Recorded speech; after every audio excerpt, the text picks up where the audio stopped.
I want to talk a little bit about the idea of being an influencer in terms of the World Wide Web.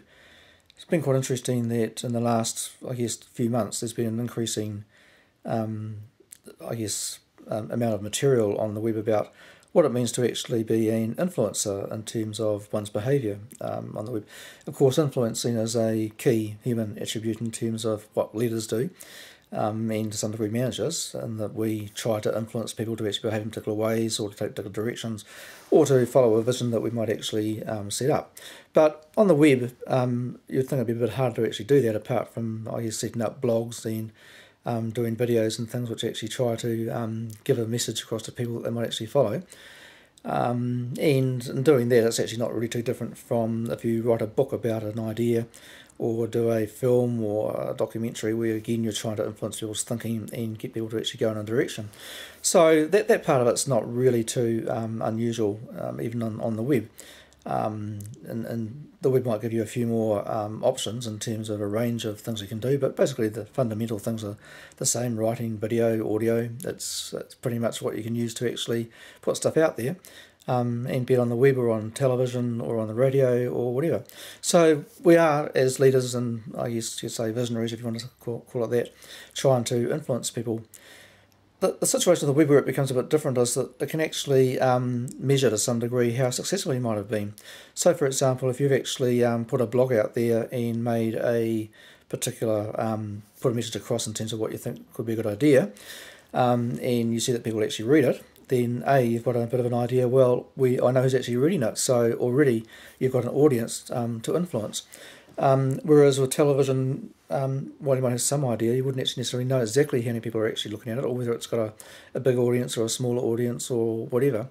And with books, much the same. You know that books are sold, but exactly what's happened to them, you've got really no idea. So the web, first of all, gives you a bit of a measure of actual access to what you've actually said. But then the second thing is that those people who have actually accessed it, you can actually then to some degree track and see, well, have they actually followed up on what you've actually suggested?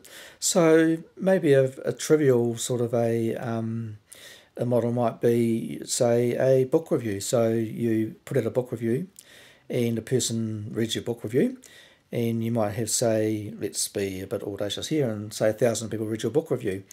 Now, the people actually who track your review could actually then take those people's links and clicks and so on and see how many of those people actually bought that book that you actually reviewed. And again, you've got a measure of people actually being influenced by what you've actually said, in the sense that my review might have said, I think this is a book you should read, trying to influence people to read the book. And in fact, of the people who actually read your review, 80% of the people actually went and read the book.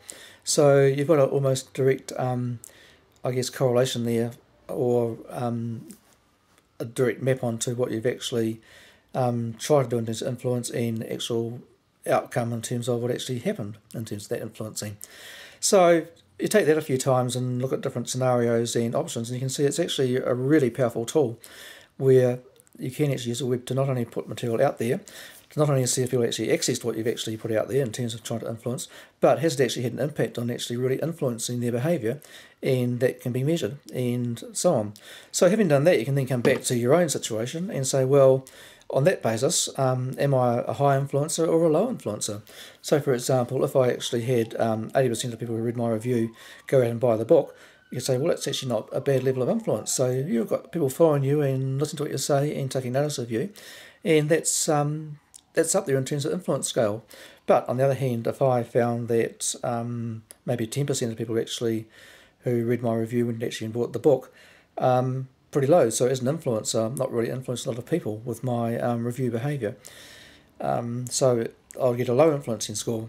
Now there are some websites out there starting to look at these indices and trying to measure these influencing and other factors in terms of a whole range of things, and I think that'll actually certainly proliferate through the web as it becomes a much more powerful tool. But with those links and that process, I think it's really exciting, and the whole, concept of influencing could actually turn around its head a whole lot, in the sense that people will be influencers not based on what other people say or who actually says they should be influencing, or what some editor in some magazine believes is an influencing person, or what a whole lot of random people who goodness knows why they got the job to vote people as being the best influencers around at the moment on some arbitrary scale or whatever. with actually a much more direct measure of influence that actually comes right down to nitty-gritty in terms of are they actually achieving what they say they're doing in terms of influencing people or not. There's some hard evidence, we can measure it, and it's much more real in terms of what's out there. Yeah, so thoughts about influencing, and for me, am I an influencer? Well, if I influence you to go and look at more material around this whole area and think about it a bit more, well, I'm an influencer. If I've turned you off, you think, oh, that's a load of old rubbish, I don't need to be told what to do in terms of this sort of area, then probably I haven't succeeded. I haven't influenced you in actually thinking more about what the idea of influence means on the web, and haven't influenced you to go and look a bit deeper in terms of the whole thing and what's out there to actually follow up on, and even more so, maybe not to go and look at some of the websites that are actually measuring influence and maybe give them a go and see where you've rated those scales.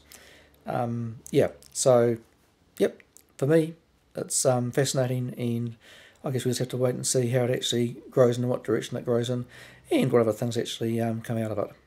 It'll be pretty interesting for sure.